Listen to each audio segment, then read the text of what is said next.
You never know what's gonna happen with this thing. Whether it's gonna be recording in progress or recording halted. Okay, let's bow our heads before the Lord. Heavenly Father, we thank you for this day, a nice, beautiful spring day. Thank you for bringing us here this evening. You are indeed good and gracious. You're our creator, our redeemer, our savior, our sustainer. You know us perfectly, Lord, before a word is on our tongue. You know it completely. You are the author and perfecter of our faith. So now we thank you, Lord, for bringing us here. We thank you for this ministry, that we are privileged to sit under the teaching of Jeffrey and blessed by the many lessons that we learn. I pray that we will be able to take what we have learned here in this course and apply it in a practical way out in the world beyond us, the mission field that we live in.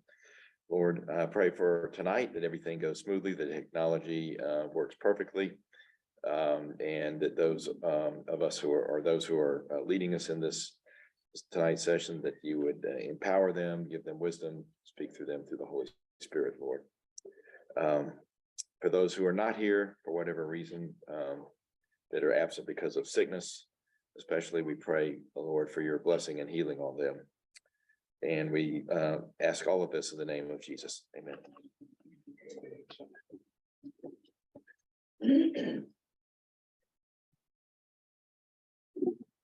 Okay, well, thank you, Millie, for those announcements, and Paul, for that prayer, and good to see you all. And this is our final session. As you know, final exam was scheduled for next Wednesday, but we have another presentation instead. So just looking around, I haven't checked my notes, but I think everybody probably has passed the course. So anyway, so I believe this is our 13th session and our final session, and we have certainly covered an enormous amount of material, as you know, just looking back over what we've covered.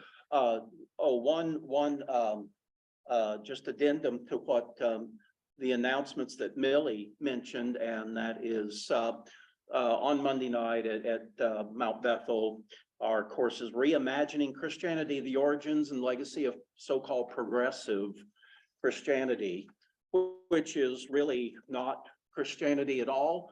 It's a heresy, a gross heresy, and yet it has made so many inroads into evangelical churches and obviously mainline Protestant churches as well.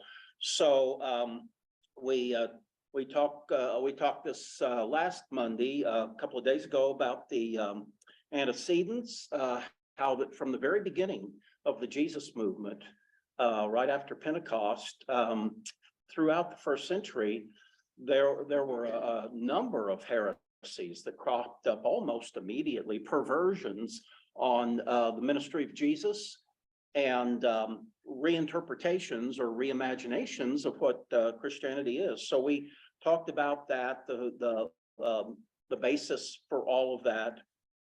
And one issue that we focused on in particular was one that you rarely ever hear discussed in church, but I think it's quite important. And that is, when you look at the history of heresy over the last 2,000 years, many of these are rooted in the belief that it doesn't really matter that much what you believe, it's how you live your life. In other words, orthodox beliefs are really relatively unimportant, maybe secondary in importance to orthopraxy, how we live our lives. But of course, that's self-refuting, because that itself is a belief, isn't it?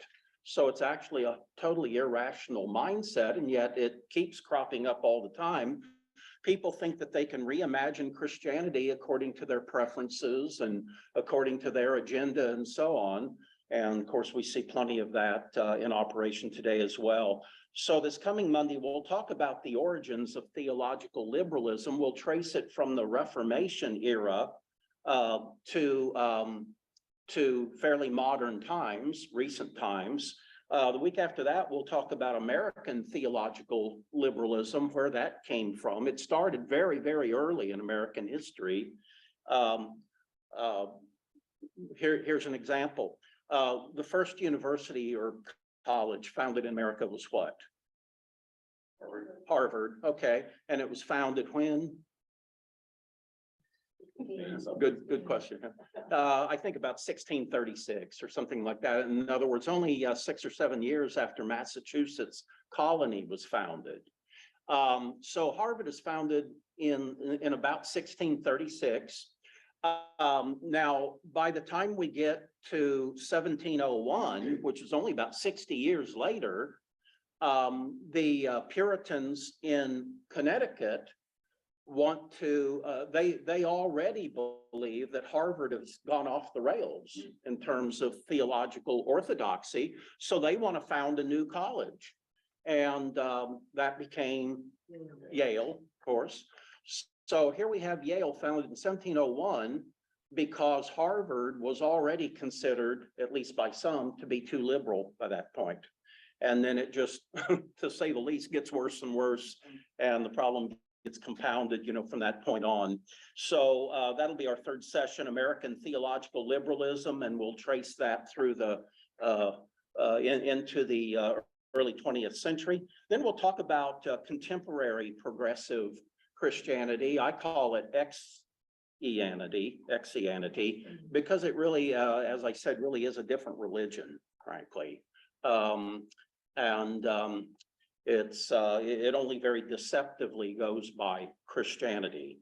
And then our last session, we'll talk about progressive Christianity and the United Methodist Church. And as you know, Mount Bethel just recently disaffiliated from the UMC by the grace of God and through very far-sighted and courageous leadership there at the church. And so it's truly a new age for Mount Bethel Church. And I just think it's wonderful what's gone on there in the last year and a half or 2 years, so on. So that's the course, basically. Reimagining Christianity, the origins and legacy of so-called progressive Christianity. All right, well, we have covered an enormous amount over the last 12 or 13 weeks, and we began our course by going through pretty thoroughly this book. It's not a very long book, but there's a lot of content in it. And I think it's a very good introduction to apologetics. What is apologetics? Why is apologetics so absolutely essential, especially in American society today? So we talked about how would you like to broaden and deepen your understanding of the Christian faith so as to more clearly, but also more effectively, explain and defend what you believe. Very simply, that's the purpose and the value of apologetics. Apologetics can break down barriers by exposing erroneous arguments and irrational prejudices against belief in Christ, and by defending the historical and philosophical integrity of the Christian faith. So I think that took us about 4 sessions to go through that book, but hopefully you found it very valuable and time well spent. One other statement in the book that I think is worthy of mentioning: of all people, Christians should be the most thoughtful, the most inquisitive, and the most creative as we strive to fulfill our calling to love and honor God with all our heart, soul, mind, and strength. And that's why Christians should study apologetics. All right, now, after we finished going through the case for Christian apologetics, we dealt with the book by Kyle Bashir's called Apatheism, How We Share When They Don't Care. And we talked about how that is probably the most prevalent issue we have to contend with, not necessarily hardcore skeptics and atheists and Christian haters necessarily, but frankly, people that just are too busy to care. And how do you deal with them? And I think Kyle, in his book, provides some good guidelines as to how to break through that barrier. I'm busy right now, and I'm into my career and family obligations and that sort of thing. And in a few years, maybe I'll get serious. about, checking into the truth of Scripture and the claims of the Christian faith and so on. But of course, we know that in reality, things don't work out that way typically. And we have to be led by the Holy Spirit to have any interest, any inquisitiveness at all when it comes to the Christian faith. We can't just, gin this up ourselves. So then let's see, we covered some articles. What is evangelical Christianity? And we talk about Bible-centered Christians. The most common term for those today who try to adhere to, what Scripture clearly teaches in terms of what we believe and how we live our lives. The most common term is evangelical. There's other terms you could use as well, but evangelical. So what is evangelical Christianity, and how does it differ and vary from other forms that also are within or without the larger umbrella of the Christian faith? Then we dealt with some articles that I thought were very well presented, and who qualifies as an evangelical? Is it an objective? Are there objective criteria, or can just anybody claim to be an evangelical Christian? In fact, there are set, criteria, objective criteria. We looked at this chart, which I use in several courses: theological conservatism and liberalism. You might remember that, the fundamental differences there. And in fact, we covered that last Monday night at Mount Bethel as well. And when you read through that, what is our basis of authority? On what basis do we believe and practice our faith? What's our philosophy of the Bible? What do we think about the doctrine of the Trinity? What about Christology, the nature and character of Jesus Christ? What about human nature? What do we think of human nature and human destiny? What happens to us after we die? And then how would we define basic Christianity? And what you find is the difference between traditional conservative theology as opposed to liberal progressive theology. They're truly two different religions. They really are not just variations on the same theme. They're markedly different. Now, Tammy led us in a review and discussion of the article, Young Christians Are Leaving the Church, and Here's Why. Also, why college students are leaving the church. Very insightful. Donna reviewed why telling your story is not necessarily the best way to share the gospel. And another one, why I stopped sharing my personal testimony. That's a little misleading, because there's always a place for sharing one's personal testimony. But when that's our main or only argument for why we believe something, it can very easily be dismissed. Rick Cloud did a presentation on the coming evangelical collapse. An anti-Christian chapter in Western history is about to begin. Well, it's well on its way. And so he did a good review on that article. And then that led us into what we've been focused on the last 5 weeks, which is the Socratic dialogues. If we had had more time, if we had had like another session, I would have loved to talk about, excuse me, what we know about Socrates, the historic Socrates, and his theological beliefs. Now, most everything we get that has any credibility actually comes from Plato, so we kind of have to trust that source. But and that could be somewhat, questionable. But from what we think we know about the historic Socrates, Peter Kreeft, the great Christian philosopher at Boston College, is absolutely convinced that Socrates was a monotheist, even though he lived in this pagan polytheistic society and culture, ancient or classical Greece.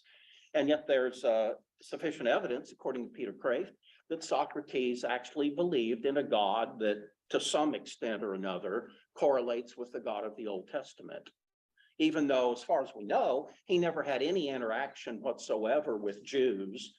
And as far as we know, he never, read the writings of Moses or any of the Old Testament scriptures at all. So everything that Socrates, we think, knew about God really just came from general revelation. But there have been many, many people throughout history who have just by pondering and meditating on the nature of the universe and human nature have come to a belief in one creator, eternal, monotheistic God. And so, of course, that doesn't make a person a Christian, but it's a pretty good start, you might say. In fact, it's rather necessary and essential. So I hope you enjoyed those. And if you're involved in a study group with just a few people or quite a number of people, you might consider going through those 5 Socratic dialogues in your group. And I think if you go back and review, there's a lot of content in there. And I think it's very, very stimulating. Could really open up a lot of areas of fruitful discussion and all. So anyway, it's been great going through all this material with you all, and thanks for your involvement. And we have one more session, of course, this evening. I'm very much looking forward to it. And I'm not sure what's on the agenda, but I'll turn things over to Donna and to Karen. So thank you for taking this on. Very much looking forward to it. Thank you. I do want. Watch the- One that, those versions of the protagonists. watch Oh, the- okay, thank you. Yes, one. Yeah, I will. Okay. All right. Anyway, we're deciding now. All right. Thank you, guys. So Jeffrey has asked us to kind of facilitate. I'm not necessarily saying leading, because this is we're facilitating kind of an open forum. And what we want to do is encourage everyone, and we're going to be the guinea pigs and kind of example at first, to practice what we've learned. We're going to address maybe some topics that you guys would like to. We've chosen a couple that we're going to start with, and one of us is going to be a protagonist, and one's going to be we got a pro and con. We're going to practice, and I say practice over and over again. Because what we would like to say is it's open. If we're up here having our back and forth and somebody wants to interject, please do. And we actually might phone a friend. We might say, hey, can somebody help us because we're stuck? But we really want to encourage interaction. I think we've had a few discussions that we've all kind of enjoyed. And I think we thought, and Jeffrey thought, that it would be kind of a productive and a good way to apply what he is so greatly taught. What we want to also set a little parameters, the questions that we want to address, we want to have them so that we can address them in a fairly concise manner. We don't want to get too big questions, maybe hot topics of the day, things that you might hear in passing or in a coffee shop or a grocery store or coworkers. But let's try not to get too heady because we do want to, well, we wouldn't be able. We're still very, very much learning. We also want to keep the interactions to 10-15 minutes max. We all know that most of these topics have volumes written on them, and that we could probably spend a class on each one. But we want to, if anybody would like to practice, we really want to encourage people to practice as well, because I don't know about you guys, but to actually say the words out loud and be able to think on my feet and be able to debate or talk with someone is very difficult to do under pressure. So I think to practice is a good deal.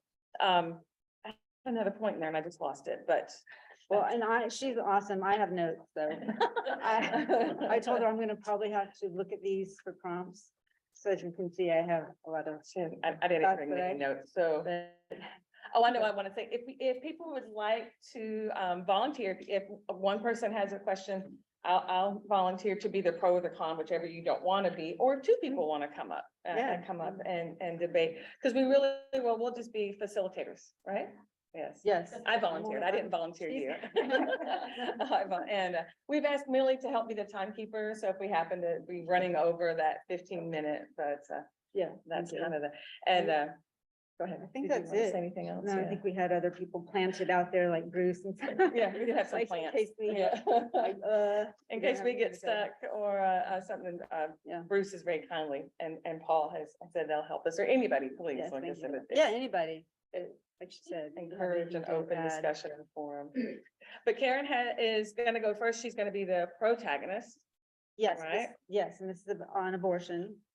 Now, some of these, I know, and I've been trying to cram this into my brain and that's why I need notes. There's so much. And some of this may sound at times a little, what's the word, like, not defensive, but Contentious, antagonistic yeah. kind of, but I'm trying not to, but sorry, sometimes the things I say may sound a little quippy, but that's just how. I have a great book that I was looking at. I was also listening to some podcasts. Trying to get this information consolidated, so. Anyway, I apologize if that's how it comes out, but. Oh, but also anybody online on Zoom, please speak up. We want everybody to be involved and I hate to interject. Why can we only see 4 people? Can we, Oh, yes. Think. Unless they're only. Or, Maybe is on, it 13? is it view? On your way. You can Okay. only see 4 people because everybody else has chosen to turn their video off. Oh, everybody's hiding. But they don't Okay. want you to see them. They're just listening. Okay. Well, usually we can. So see their that's names. just the number of people that are opting to participate. Did you? Yeah, gallery, Oh, there we go. Oops, Yeah, I meant gallery. there. Is that what we wanted? We want speaker view now, since we're gonna be talking anyway. No, I do not. want to forget you. Okay, ready? Yes, I'm ready. Okay. All right, so Karen, I don't really understand what it is that you think about abortion. So, it's just a private choice. It's between a woman and her doctor. It has nothing to do with me. So do we allow parents to abuse their children in private? No, no. So why shouldn't we afford that same right to the unborn? That's totally unfair. That doesn't make sense. Why should children have the right to that protection, but an unborn child, just because they're inside the womb? Oh, It's not- louder, Oh, sorry. loud. Yeah. While we're adjusting, hold on. We're gonna pass these out, so if anybody wants the subject, sorry.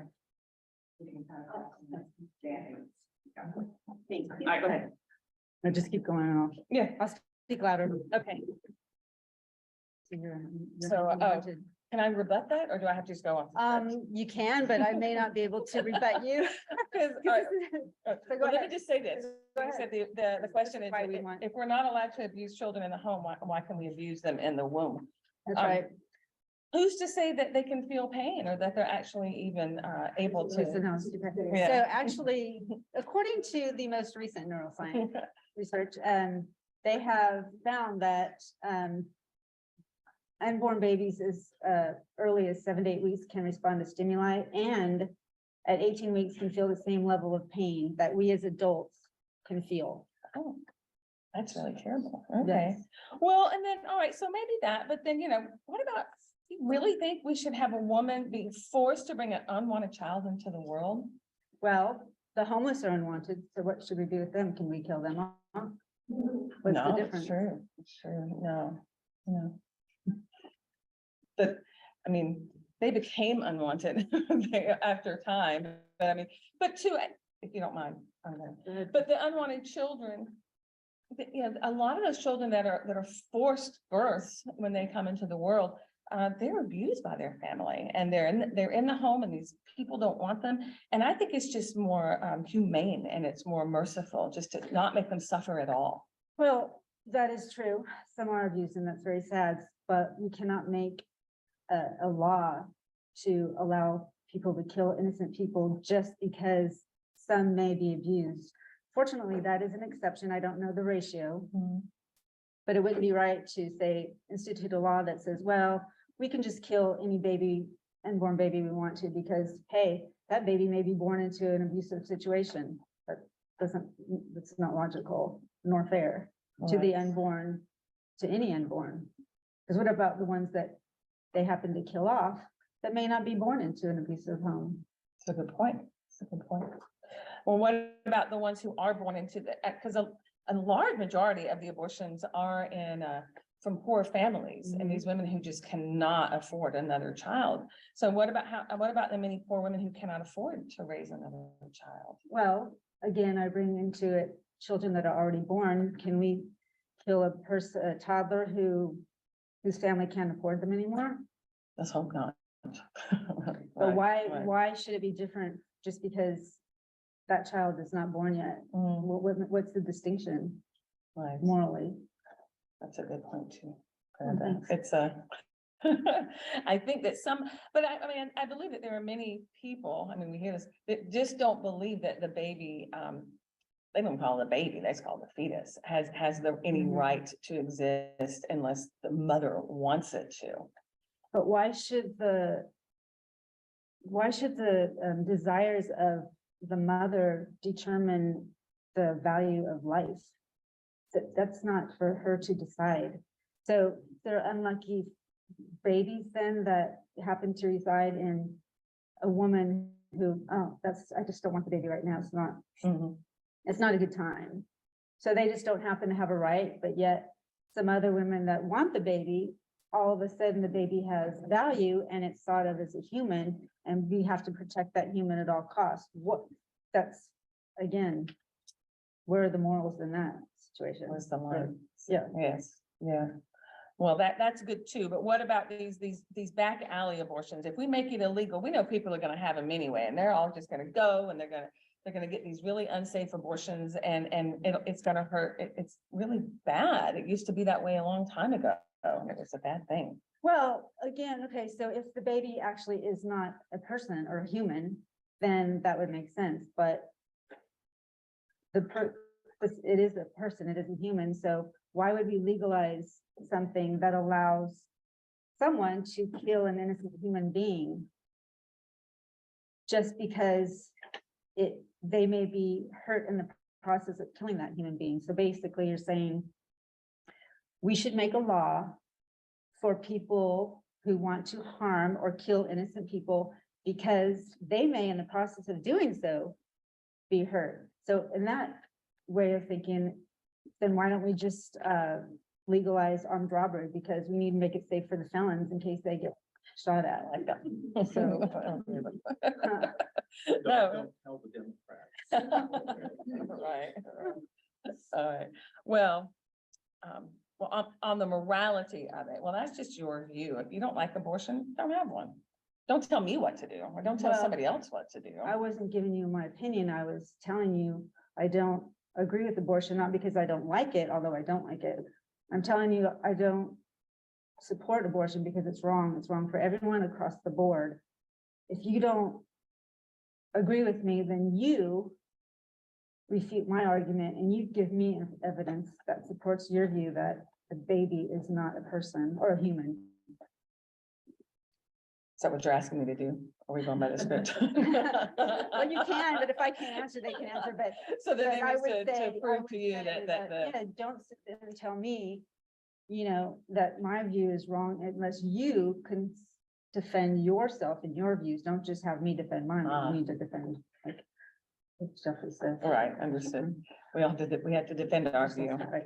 But along that line, just as a test, up until what, 20 weeks, it's really just a bundle of cells. They don't have eyes, they can't, they still have gills, they're just a little bundle of cells, I so. don't know where you're getting your information, lady. No. According to what I have read and heard, so if you're medical people out there, I'm just going by what I've heard. Actually, from biologists now agree that life does begin at conception, okay? Unlike a sperm and an ovum, the zygote, which is occurs when they're at conception, it has everything it needs to become a fully developed human, okay? It doesn't need anything else, and it is already human in nature. It doesn't all of a sudden, it doesn't start as non-human, then whoops, some magical way along, some point in time, oh, now I'm human. No, that doesn't happen. They start human and they stay human, and they don't, living things don't change, change the type of creature or being they are. They follow a path of development that based on the kind of being they are. So in this case, again, they're human. They start out with human nature. They have everything they need. They just continue to develop along that line until they're capable of, obviously breathing outside the womb and so forth. So they're human to begin with. That's right. You don't, like I said, you didn't used to be a zygote and now you're not. You were a zygote. You always were. You just you developed. If that makes sense. Yes. I Okay. heard it too, I'm sorry, No, please do. how when people talk about you have an infant, you have a toddler, and then you have a preteen, and then you have a teenager, like, we have these different words for them as they grow when they're outside the womb, not the same thing that you have inside the womb. So it's still the same thing, it's just they have different names, like embryo or. I like that. Yeah. Different stages in the womb as you have stages outside the womb. Yes, developmental. Well, also to add to that, why, and maybe this isn't the right time, but I'm gonna, Mhm. anyway. Why all of a sudden, once the baby's born, it's human, but 10 seconds earlier, it wasn't because it's inside the mother's womb, like. So many years ago, and I'm sure there are many stories since then, there was a baby girl, Rachel, who was born at 24 weeks. She weighed 1 pound and she fit in the palm of the hand. Okay. And the medical staff saved her life and she lived. So what if the doctor had come into the room after she was born and killed the baby that was resting in her father's hand? Would we be outraged? Yes, we would. But but hours earlier or whatever, if she was inside the mother and they aborted her, it would be okay. But why? So if you could poke a hole in the mother and reach down, you could see the baby, you could touch the baby might even, you ever see that picture on yeah. where they're performing surgery and he's hanging the baby's fingers, grabbing onto the doctor? Okay, so we're saying, oh, you're not a baby yet though. I see you and you acted like one, but you're still in your placenta. Sorry, you're still not a human, but an hour later, you go through the birth canal and now you're a human. That is preposterous. Good. I think we went through most of the I time. know. Oh, we're good. All right. So, all right, we kind of covered these, so I'm skipping down. So this one is saying that that men, because, a lot of these lawmakers or politicians are men, and what right do they have to make laws about pregnancy or about abortion or about babies? I mean, what right do they have? So you want to leave that abortion issue to women, not to the men? Well, then Roe versus Wade was a bad law because men did decide it. No women had a say in it. I mean, there were 9 Supreme Court justices, right, that decided that. And if you don't, and I think that's sexist, by the way, and you would have to call for the dismissal of all these male lawyers that work for Planned Parenthood and ACLJ or ACLU, excuse me. And what I think you're saying actually is you don't want men to speak out about it if they are pro-life. If they're pro-abortion, I call it pro-abortion, not pro-choice. You're okay with it, but if they're pro-life, you don't want them to speak out. So I think you're picking and choosing when you want men to enter into the discussion. Probably, because I would like for someone to support my opinion rather than not, so. Well, at least that's right. honest of you. Let's see, I think you covered this. No one knows when life begins, therefore abortion should remain legal through all 9 months of pregnancy. Okay, but then if no one knows when life begins, then there should definitely not be, abortion shouldn't be allowed because you may be taking the life. So if there's a chance you may be taking that life, you shouldn't take it. You should default to saving the life, not taking, not, whoops, I may take a life, I may not, but I'm gonna go ahead and do it anyway. No, if you think there's the possibility of taking a life, don't do it. It's been Yeah. 13 minutes. Oh, okay. Oh. All right, you wanna, we're almost there. Which one you wanna do? You just, I don't know, go to. How about the baby isn't a person? Because that's the latest argument. Oh, yes, Yeah. some people, for instance, will say, They do. Yeah, It's the you- personhood now that decides. and there are many reasons why, but I'll just say a few, like that they can't feel pain or they're not self-aware, but it's been proven that, first of all, babies aren't self-aware until several months after they're born. And we talked about the pain. So I'm gonna have to look at my notes. And also, you don't distinguish what's the difference between a human and a person? Like, I've never met a human who's not a person. So hold on, these are good notes, so I wanna make sure. Yeah, what's the difference between a human and a person? And this is exactly actually how Nazis viewed the Jews and how a lot of white people, Caucasians, viewed blacks. And they wanted to get rid of a certain class of people. So they came up with these arbitrary rules to suit their purposes, like, oh, like right now, so abortion, so people that are for abortion can't argue the fact on human anymore. So now they have to come up with person and what makes you a person. Oh, well, it's the level of development, or you're inside the womb, or, you're too small, you're not viable. So just like they came up with, well, Black people don't have a high IQ, or they have the wrong skin color, or the Nazis, or the Jews, they had the wrong religion, or they didn't look right. So they come up, and that's what they're doing with the unborn. They can't fight, they can't defend it on good logic, truth. And so they came up with, oh, well, you're not a person, and this is what makes a person, and sorry, you don't make the cut. So that's what they're doing now. So, I think that's it. Yeah. um, No, but I wanted to say and add to this as we're interacting, so we can go on. But the personhood thing, I heard a good thing. I heard something today. I guess the bioethicist, which is not really, has nothing to do with it. They're the ones who have decided, they're the one who kind of coined that personhood now. If they've all agreed that a fetus is a human from conception. There's no disagreement now with a number of scientists. They're not trying to dispute that. But now what they're saying is that you're trying to determine personhood by sentience or consciousness or levels of reaction. development. Right. But what my thought was when I heard that was, well, okay, and we know it's going that way. It's gonna be true on the other end too. I mean, if you've got someone in a coma or you've got someone who's very sick, I mean, they're not sentient, they're not conscious. Or handicapped. Or like, handicapped, so.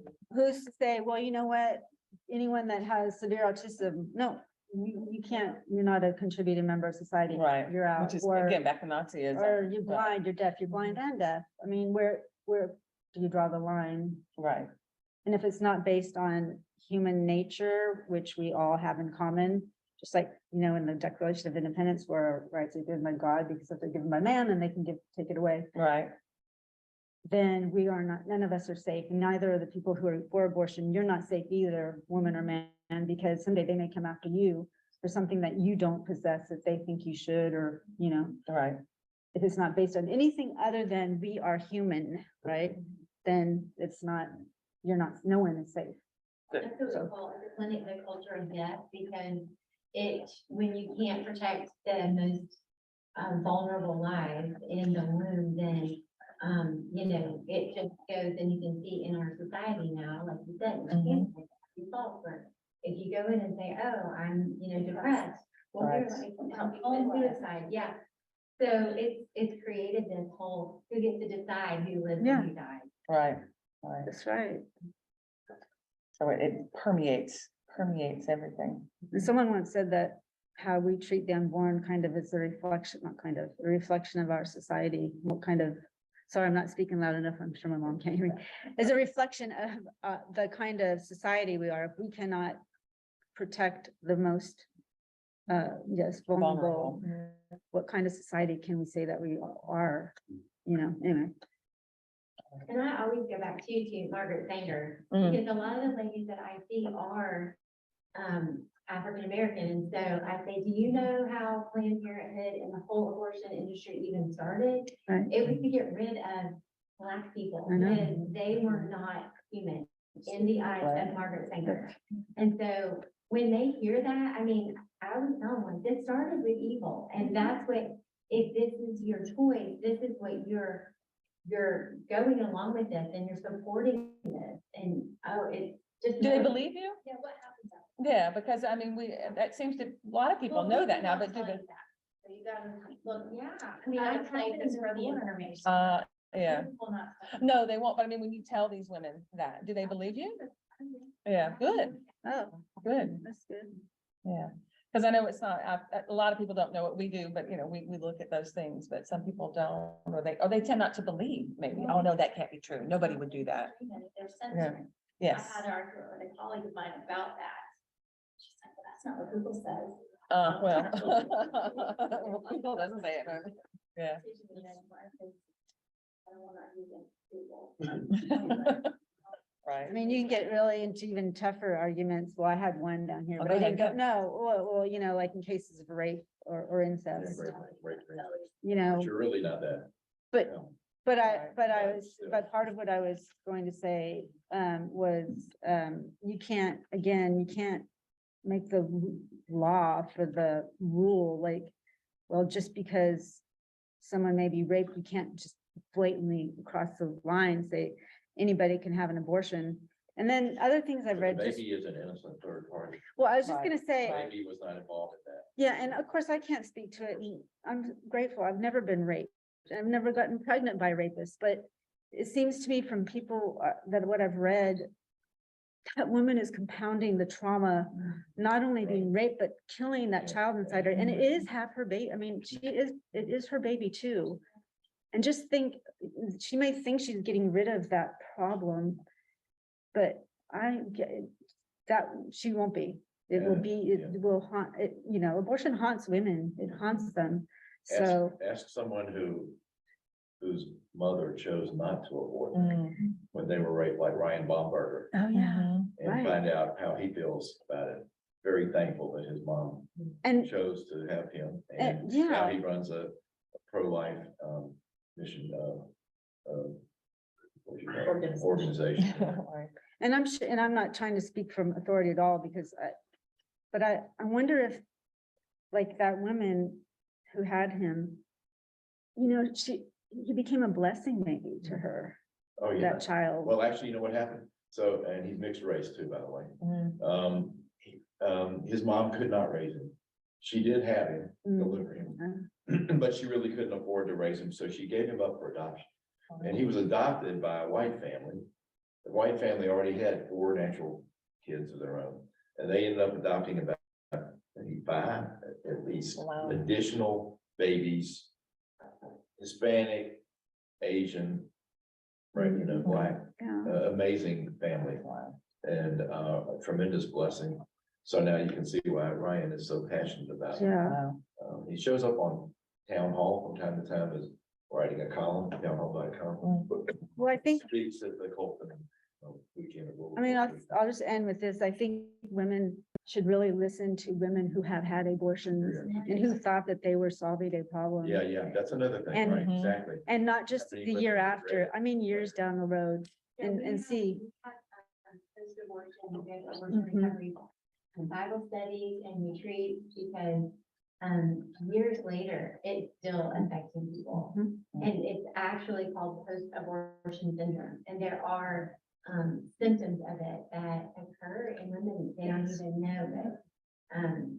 Yeah, and it can cause things like you have a hard time bonding with future children, or you have you have fits of rage, or there's in addition to all of that, I think it's 65% of women who have abortions are more likely to have suicidal, to be diagnosed with clinical depression. That's what it is. Mhm. So 65%, as opposed to No. people who have had their, it leaves a soul wound on you. for sure. And people are out there wanting to adopt. There's a lot, I think from what I've read, there are more people wanting to adopt than there are babies. That's a whole nother thing. It's I know. very difficult to adopt. But, Yes, that is a that's whole yeah, that's a other- whole other thing. Horrible. Okay, let's skip on. Oh, So we can Hey, move- ladies, I'd like to add one thing to your discussion. Yes, please. I'm the box up there on the screen, by the way. Hi, Box. I like your discussion, especially about, when does life begin? But right now, the federal law says that life begins at conception, not only because of, the feelings and all that kind of stuff, but actually the law is if you kill an unborn fetus, Unborn Law Protection Act law, whatever that is, back in 2004, says that if you, during the commission of a felony, a robbery or whatever, shoot a gun, Right. maybe the lady lives, maybe the mom doesn't live, but if the baby dies, you're still charged with a felony. So that's still on the books. I thought they had gotten rid of that, given how prevalent abortion is. So that's interesting. Yeah. Yeah. Thank you. Okay, so we'll move on, and I don't have a script, so I'm probably gonna Yeah, need she- help, but. No, she's awesome. No, so homosexuality or gay is is the topic, so. So, why do so many people have a problem with homosexuality? I mean, come on, love is love. Well, is it really? I mean, I know that that's a lot of people say that, but I think about it in your own life. Let's see, you love your daughter, you love your mother, you love your pet, you love French fries. I mean, there are actually all different kinds of love, and only one small aspect of love is the romance, or really lust is more, or the sexual aspect of love is what the homosexual lifestyle tends to idolize. And I think that to say love is love is to just make it such a small category that it doesn't involve everything that needs to be involved in the whole experience. Well, homosexuality seems like people are made that way, so it's natural.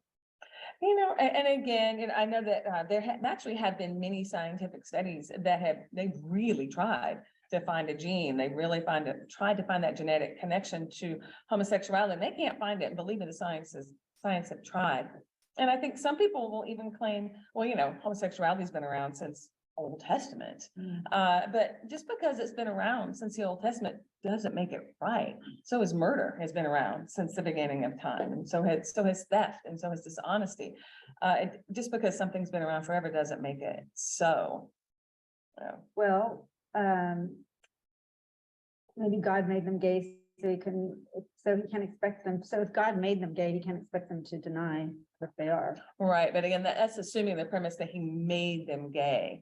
God does not create, he doesn't make mistakes, and I realize that's a cliche, but when God creates the person, he's a whole person, and we all have sin. We all have sinful inclinations. Some of us may want to lie, some of us may want to take drugs or alcohol or lie or be gluttons. I mean, there are any number of sins. Homosexuality just happens to be one of them.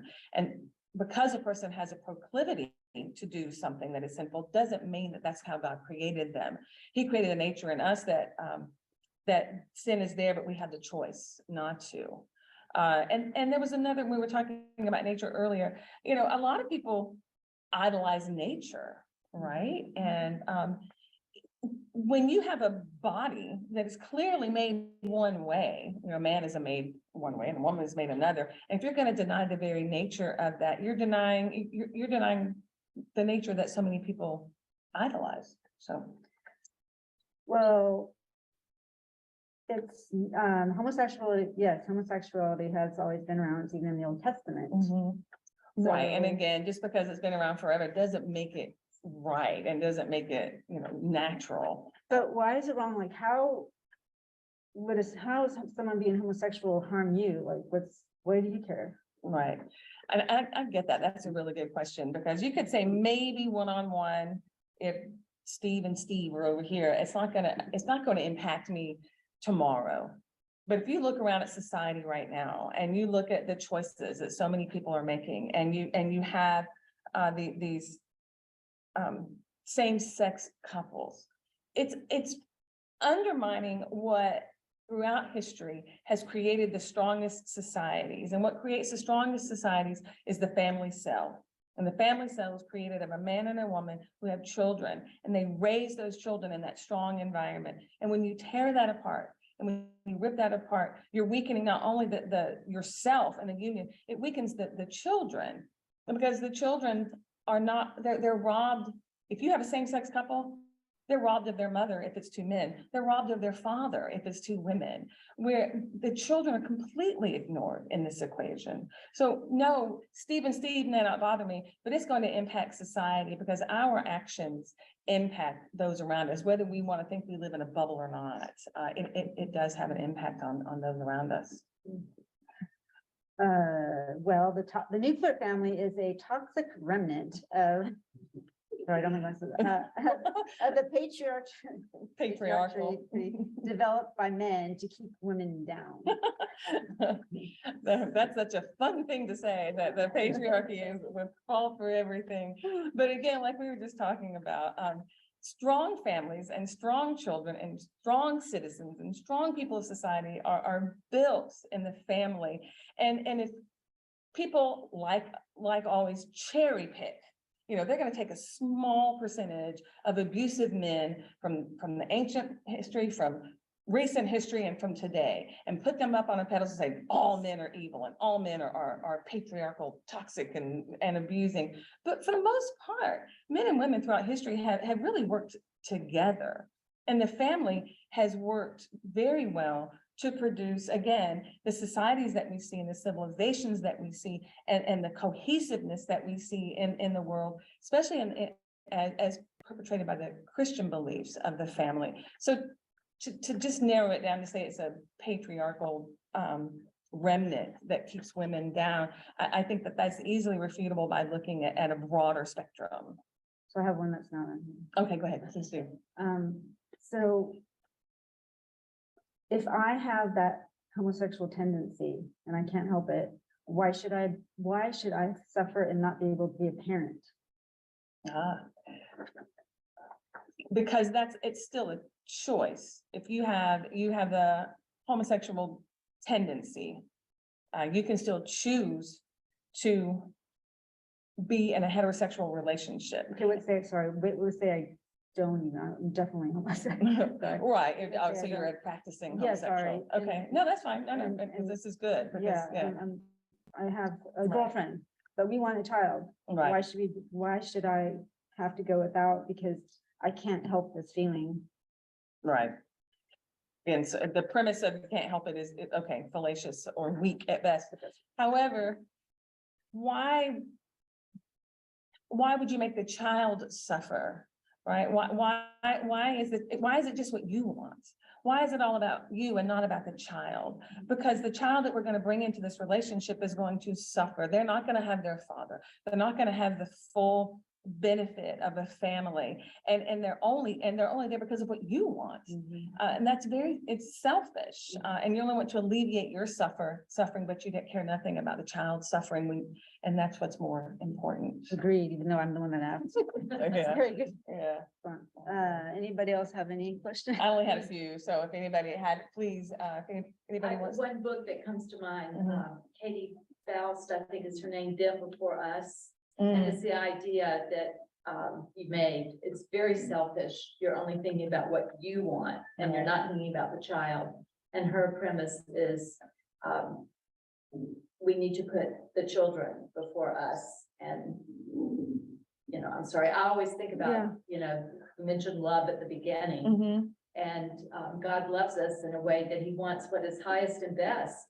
And it is not what is highest and best. You can, I'm sure that they would make an argument that it is, but if you really investigate, I would say that it's not what's highest and best. And then the basic human flourishing Yes. with the family and society, and it's not best for human flourishing as a whole. And how about this one? But what about kids who are in like the foster foster. Foster care or, Or- yeah. And or- let's say they're older and then, and we know they won't be adopted because they're, 11, 12, 13 right now. No one's adopted them. Right. So should they, so wouldn't it be better? No, So but wouldn't it be better for us as a couple to adopt one or two of them instead of them being pushed around and, moved from family to family in foster home? and I'm actually gonna put this one out to the class, because I've had people ask that of me, and I don't have a. I Good don't either. response. So I if don't, anybody that's has why I a brought good- it up because Please, yeah. After the program, I focus on the family. Mhm. And if your kids are out playing and the man sees the child injured, the child comes to them. And the man will just say, oh, just brush it off, go back out there and play. Where a mother presents a softness. If the child goes to the mother, she'll say, oh, poor, Right. or whoever. They need both sides. They need that toughness. They also need, each one offers something different, Right. where if it was the same sex, it wouldn't be that. But what if, but the foster family may not have a mother and a father. Some foster families don't have, a lot of them are single mothers. Or maybe they're in a home, a group home.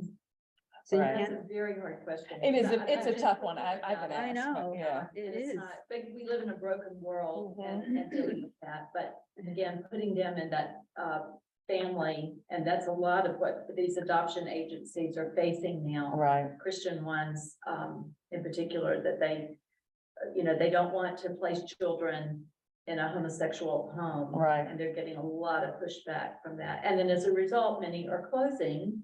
And then what happens? Those children, there's no one. They still suffer. Hmm. But I do in reality find it tough, because I have been asked that question. But is it better for them to remain in the system rather than in a loving home, even if the loving home is a homosexual one? And of course, I don't think it is, but I have a difficult time coming up with a good substantial rebuttal, if anybody has any suggestions. Other than, that it's better to have a man and a woman, which it is, and we know that. Well, and you're assuming too that the foster system that they're in is. It's bad. Necessarily bad. Yeah, yeah, Well, I mean, a lot of them are from what I've read. yeah, but it's a tough one, so I'm glad you brought it up, and we'll have to think about it. Any other questions on that one, Whispers? We don't have a lot of longevity in this new social structure that we've arranged for ourselves, but for many years now, we've said that the greatest predictor for prison for young men is not having a father at home. Mhm. So in another 10 or 15 years or 20 years, we're gonna be able to look and see whether having had two fathers at home kept them out of prison, or two mothers at home kept them out, or what those relationships could be. I have no idea what they're going to be, except that husbands and wives, fathers and mothers play such different roles, ideally, Right. in their children's lives. And you can have dysfunction can raise its head anywhere, But that's the chances you take in life. You have to have a choice about where you were born and who your Right. parents were. But and from my personal perspective, I wish that we had done some kind of civil union compromise on this issue, rather than degrade the notion of marriage. Right, Because now, Right. now anything can get married. Before you know it, we'll be marrying our dog and, the so forth. Mm. And- there are furries, think about yeah. Huh? The kids, the furries in class, I mean, Yeah. it's not so far fetched, yeah. And that's not a path anywhere good. No. So, There was an interesting aspect I had heard, it may have been the same book, the Faust, on, yeah, it may have been, because she was, it was an interview, and it may have been Albert Mohler, I don't remember, somebody interviewing her, but talking about these children who have been adopted, and they miss their adoptive parent. They may not have ever met them, but they actually search for them and have angst and cry for them. And so even they're real parents. So even so, how much more if you've got two mothers and two fathers, not even a mother and a father, are you going to ache for that missing parent, that missing mother, or that missing father that you were being deprived of? I mean, how much worse is that? So. Just statistically speaking, even with the divorce rate as high as it is, same-sex relationships are not typically as long-term. Right, They aren't Mm. monogamous, and so there's a whole lot of. Mhm. yeah, a whole lot of turmoil, yes, trauma. May I ask? Yes, please. The question oftentimes comes up, okay, if there's something fundamentally wrong with this, why didn't Jesus address it? So how would you? How would you respond? Go ahead. Doesn't he address? Well, he addresses what I actually heard recently. He addresses marriage specifically, and he specifically addresses marriage as between a man and a woman. He does not say whatever you want to do. So he doesn't necessarily say that homosexuality is wrong verbatim, but he does say that marriage is a man and a woman. And of course, go Doesn't ahead. he say homosexuality is sin in the Bible? I don't think Jesus ever said that, right? He affirmed the Old Testament. He affirmed the Old Testament. I mean, Paul says it, right, that homosexuality, sorry, Paul does. I don't believe Jesus, I don't think he was ever asked No, point you're right. blank, but he was asked about marriage, so Right. that he does sanction the man and the woman. I think one of the things that we need to remember when we're talking to people who are struggling with homosexuality, or if they have friends with homosexuality, is that they need Jesus and they need the truth, and that it really doesn't matter if we can convince somebody that homosexuality is wrong, and we can get somebody to go from being gay to being straight, they're still going to hell. That we need to, the focus needs to be on, they need Jesus and the gospel and the truth, and then meet them where they're at. Jesus is going to meet them where, he's not going to leave them there. Jesus will change them once their hearts have been changed. So I think when we're sharing the gospel, I mean, this has come up with me, and I work with college students, and they have all kinds, I mean, they have friends who are struggling with homosexuality, with transitioning, non-binary. And the thing is that the focus needs to be on the gospel and on Jesus, and those things can come later. And maybe I feel like I'm stumbling over what I'm trying to say, but No, I think it's a this is a very- conversation I've been having with college students. And she's like, what do I do with, my friend who's gay? I said, tell them about Jesus, tell them about the gospel. Very good, very good. Thank you. Thank you. Yeah. Yeah, very good. brings it home. Yes. Which goes back to Millie's comment, to paraphrase, and that is, honestly, what does it mean to truly love somebody? Yes. That doesn't mean necessarily just affirming all of their Oh. inclinations. Yes. Yeah. And we can, if we wanted to, if anybody wanted to talk about the transgender, which of course morphed out of the gay thing, but we don't, I did want, did anybody else want to practice, or anybody else want to bring something up that we could talk about, or in an open kind of way? Anybody online or anybody in class? All right. What do you say to somebody who's questioning the validity of the Bible?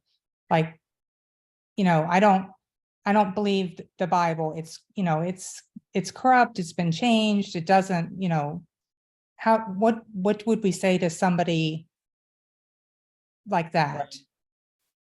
Well, I've learned a good bit from Jeffrey on that one, on the validity of the Bible. So I feel like I've gotten a little better at it, but in just saying that yes, what we hear today is that the Bible's opinion, that it's been changed over the years, that the people who wrote it, they wrote what they wanted to, and they took things out and they added things in. But actually, if you look back at the actual compiling of the Bible, and you study it, help me out here, Jeffrey, the requirements of a historical document to be considered valid the Bible exceeds those requirements far more than other historical documents that people don't even question. I would have to get examples, and I don't know any, but I think I might start there, that there is verifiable documentation that the Bible was specifically and carefully over the years documented. Not only that, if you want to look at the New Testament, You can look at the eyewitness accounts and how strong those are, and how the eyewitness accounts of the Gospels were so, like, within 50 years or less of when Jesus actually walked and these people actually saw him. And that's a very high mark for eyewitness accounts and for historical documents. Most historical documents that are accepted face value, the eyewitness accounts were over 100 years, but people don't question them. But the Bible eyewitness accounts are some are less than 100 years, and some I think 50 years. Jeffrey, correct me if I'm wrong. And people want to question them when in fact they meet the criteria even more than other historical documents. That's where I would start, I think. Anybody else? Yes, please. So may I remind everybody that in 1970. Probably want to speak up. Yeah. 9, Mhm. that we went to the moon and walked on the moon. That was 50 years ago. So we all vividly remember that, don't we? Right, right. So if an eyewitness account is only 50 years, it's big, it's a strong, right? And that's right. kind of the core of my book, you know, Yes. bibliology. In about 8 or 10 pages, and it's really kind of the center of the book. It really directly addresses. Excellent. I think that's where I got the little bit, whatever I was able to just say, that's where I got it. So, yeah. Document ever been critiqued as much as the Bible? I mean, It's a good. That's a good, I mean, it is more, Probably not. yeah, See, we typically assume that ancient writings are true unless they prove themselves to be unreliable. right, We do the same thing about our interactions with other people. We assume what they're telling us is true unless we've got good reason to doubt. right. And so if you apply the same standard to the Bible, it holds up, you know, perfectly well. But people want to apply a totally different standard to the Right. Bible. There was than one, all other ancient literature. yes. There was one, I'm rereading and listening to The Case for Christ, and I don't remember which interview it was, but he was explaining that in ancient times, when people related events, that one, they were storytelling people. They memorized whole books of the Bible, so their memory was much better than ours, and that was their culture, was to accurately repeat or actually share stories. However, they were given some latitude, and it was the culture on some of the extraneous things that didn't necessarily impact the center of the story. It was expected, and it was accepted that some of those extraneous things might be different. Because I know that what's that horrible little man that critiques the Bible? Is it Ernbach? That Bart, that guy. You know, he picks up all the little differences in the story, but not the core. And he brings that out as if that just nullifies the whole thing. But the actual culture that they were written in, that's how they were retold, and it was expected and accepted at the time. So, yeah, it was very interesting, yeah, actually. In addition I to think- Jeffrey's book, The Introduction to Bibliology, another good one to look at is the J. Warner Wallace Cold Case Christianity book. That gives a J. Warner very, Wallace. very hard to argue with justification for the Bible being true. Ah, okay. Apologetics for not recommending books. Yeah, he makes a big deal about, because he was a cold case murder detective. Oh, And he makes a big deal about the fact that because there's variation in the Gospels, that actually is evidence for the truth. Because he said whenever there was he was investigating a scene, first thing he did was separate the witnesses. Right. Because if they kept together, they would That's right. synchronize their stories. Right. And then who knows what the truth is. Right, I've heard that. so if you separate them and some of the little things are different, that really means it gives It it more could be. validity. Could Right. tell you exactly what happened. Right. Eric, did you have something? I think another good thing to bring up is our pastor recently was talking about a woman he had been having like long-term conversations with, who said that she could accept everything else except the resurrection. Like she could accept the Bible, she could accept Jesus, but she couldn't accept the resurrection. So I think that would be a good thing to talk about what would be a good way to respond to that. On how to If you can accept the virgin birth, you probably should be able to. right. Could you guys hear her? She goes, if you can accept the virgin birth, you would think you could accept the resurrection, which is, it's a good quippy comeback. Or Yeah. Genesis 1:1. Or, the right, or creation of the Genesis, world. yeah, yeah, Sorry, I can create the world, but I can't raise myself from the dead. right. I did that. So what do you think, Eric? I mean, if that person has already said they accept the whole Bible, except that, you can go back, if the creator of the universe has come down to earth, and certainly they can be Do anything. resurrected, right, right. You think that would, Yeah, well, that's the thing that kind of surprised me, because I would take a very different tactic toward addressing that issue to someone who actually could believe the Bible as opposed to a complete skeptic. right, Because yeah, Right. if you can believe the Bible, if you can accept creation, you should be able to accept resurrection. exactly. But that, I mean, I would think more generally, we need to be able to defend the resurrection in general. And I think, I don't know who's familiar with the minimal facts approach. Sounds good, But- but no, I'm not familiar with it as such, yeah. Yeah, so it's something that was first put forward by Gary Habermas and Mike Licona.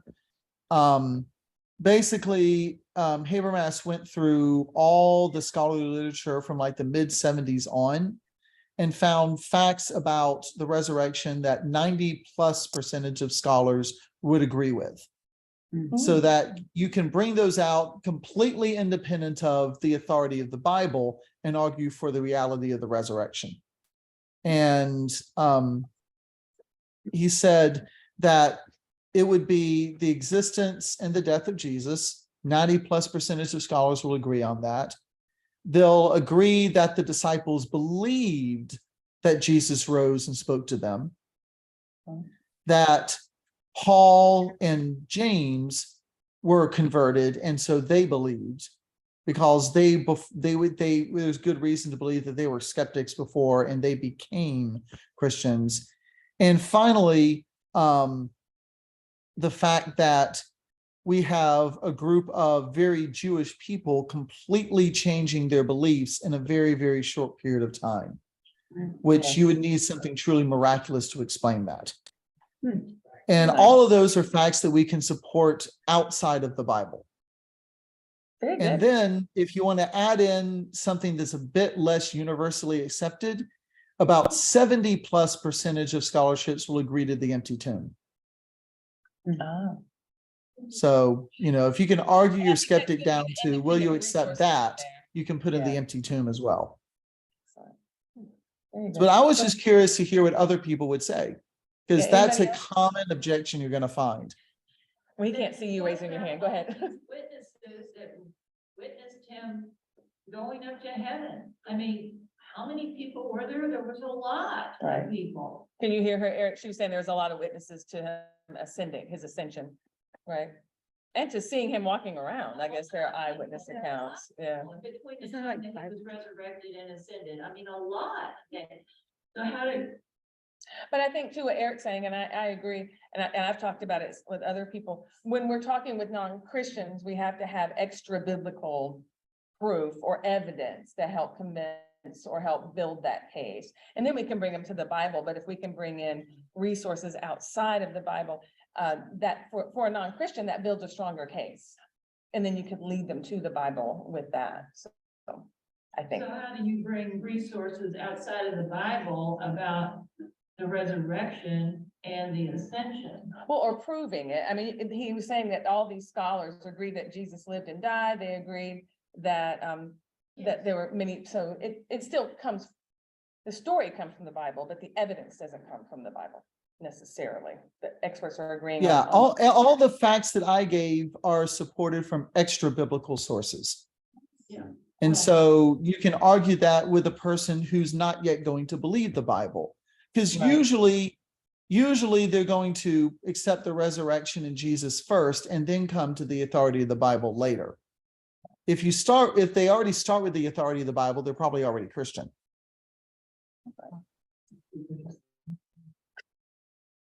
She was saying some people can't be saved. So. I mean, that may be. Well, true. yeah, but we don't know which ones they are, so. It's a good point. That's right. Yeah. If they don't believe, if they only, they're choosing what to believe in by, is what you're saying. They're just choosing bits and pieces about what they want to believe, but they don't want to believe the ascension. They don't want, I Right. mean, it just doesn't make any sense. Agree. Agree. Yeah. Anybody else have anything they might want to bring up? You don't have to come up here. We can all just talk about it. Are there any subjects that anybody wants to explore or? How about number 37 there on the list? I left it over there. I don't know if there's a God or not. It really isn't something that I think about a whole lot. I'm pretty busy. I have a lot of hobbies and activities. Mhm. And if there is a God and a life after death, I'm pretty sure that, you know, I'm actually a relatively good person compared to you and most other people I know, and my wife. Mhm. And I'm, you know, I think I'm pretty moral. I just really don't have time right now to give it all much thought. Is that apatheism? That's a good. Hey, one. don't you want to continue those hobbies after death? Oh, what's that? Don't you want to continue those hobbies after death? Well, I know they play baseball and that. I want to think about it. I don't. You got that's- anything, Karen? No, but I'm not good at apologetics right now, Aw. so in a So- lot of areas. and that's not And I one. know, I don't know where I was for that particular session about apatheism, the book, but I know I face it, and you and I've talked about it a little, Jeffrey, and I've mentioned it, that the people that I work with, it's not so much that they argue with me over things. I mean, they know I go to church and I'm the religious one, but, they don't care. I mean, things that I'll come in and I'll be outraged over, whatever terrible thing has happened lately. And they're like, yeah, well, because it doesn't affect them, they don't care. It's just all about what I'm doing right now, what's on my phone, what's on TV, who I'm going out with, what I'm gonna eat, you know, those are the things. And I don't know how we get people to think deeply and care about eternity, because even if you say, you know, we're all gonna die, right? You said, there's only one way out of here. Most people don't think that it's Well, bad. didn't someone say once Yeah. that you should ask them maybe, well, would you like to see your daughter again, or your son, or your father? Would you like that if that's possible? Would you like to see them after they die and after you die? I've just heard, or maybe I heard it here, that's a good, maybe a good question to start them thinking, like, do you care for anything, about anything after death? Or does it not matter? Are you okay with the fact that, no, I don't care if I don't see him again? And I think sometimes it takes a crisis for these kinds of people to be interested. I know of one person in particular, now atheist family or atheist mother, you know, father nominal Christian. Now he has a brain tumor and he's very anxious and scared. And it's kind of a time to, you know, I just feel like he would be open to that conversation. Right. Do you think about what's gonna happen? You've Yeah. got a bad Yeah. disease. We're all gonna die. You might die sooner.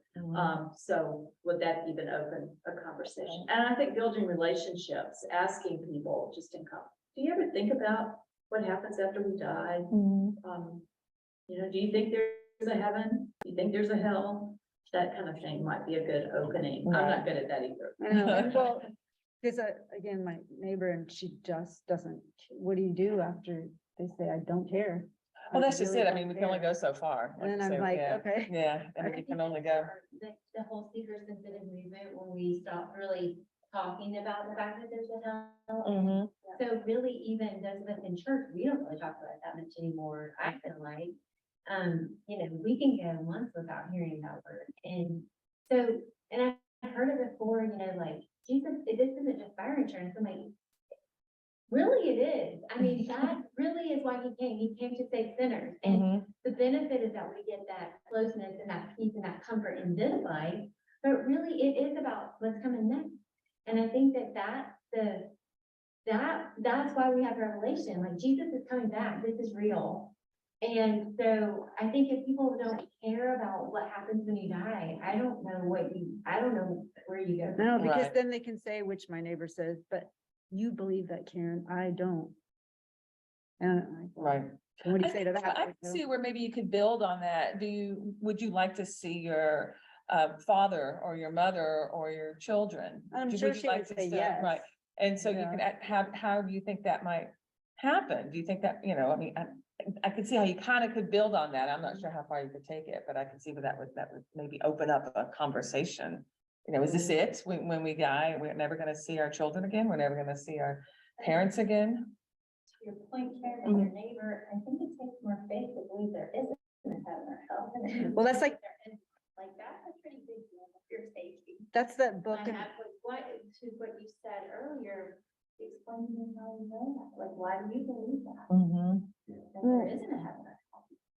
Right, that's good. To turn it back on, ask questions. Bruce, you said that a lot. Turn around and ask them questions, right? Well, then it always comes back to, well, I'm sorry, but if there's a God, then I just see too many bad things, horrible things happen, Mm, and I can't get on board. No, she didn't say it in that way, but she can't believe she goes that. That just doesn't comport with me. But it's a good point, and that is, Mhm. why don't you? Why Right, don't you wonder if there's a God, and if there is, is there an afterlife, and I think does he have a plan for your life and so on? Why does that not interest you? I think I did, and she just said, I Can't just, grasp a God that without evil. right. The evil thing. Can't have free will without evil being allowed to exist. I've tried many different ways, even though I'm definitely not an expert, but I just can't dent that.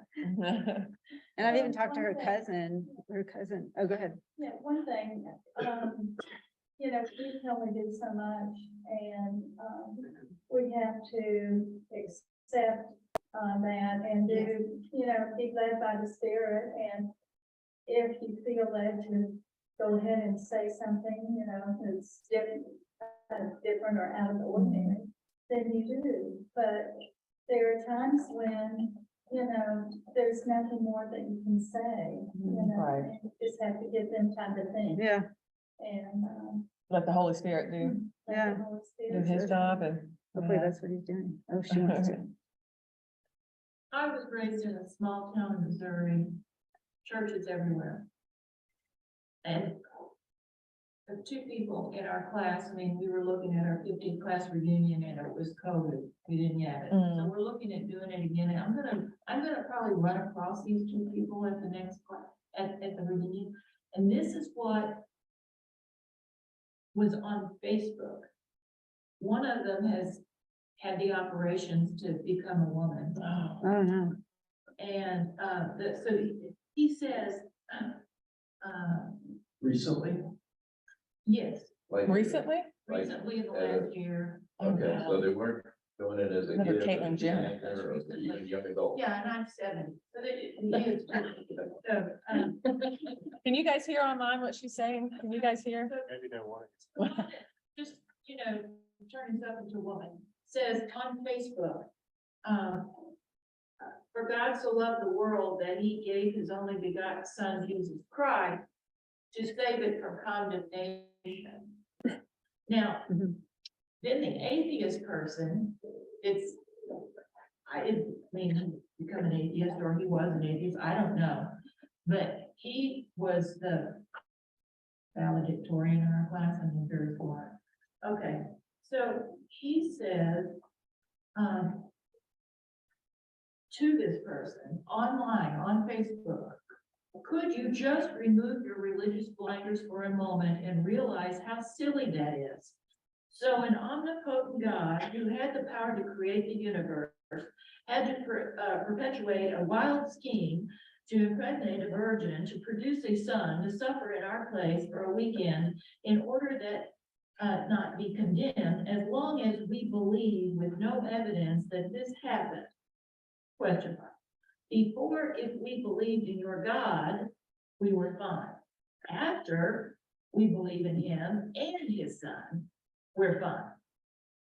What's the difference? And why not just wave his hand and decree that we're not condemned without going through all of that? Sorry, the story has more plot holes than a bad novel. Ooh, that's a lot. They grew up in a small town full of churches. I mean, But you've got an atheist and a transgender arguing about religion. That's pretty, I mean. Wow, yeah.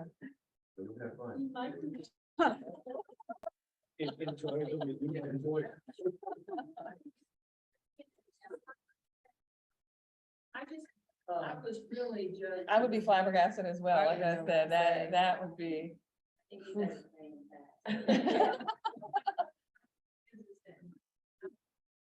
What can you do? Sometimes you Why can't. are you so angry? But, yeah, a lot of people are angry. So angry. Yeah, They yeah. are angry. That's- Yes. It might be one of those that you just have to kind of say something and, you know, hope that it takes root. I mean, you could sit and talk with them for hours and it's not going to change their hearts. God can only do that. Yeah. And hopefully, like we've said, you can put a pebble in their shoe or a tiny little seed will be in their brain and maybe it'll take root and maybe it will sprout and maybe they will remember. But, you know, ours is not, we can't save them. We can only speak truth. And that's what we're called to do. That's what we have to do. As hard as it gets, it's getting harder and harder to speak truth.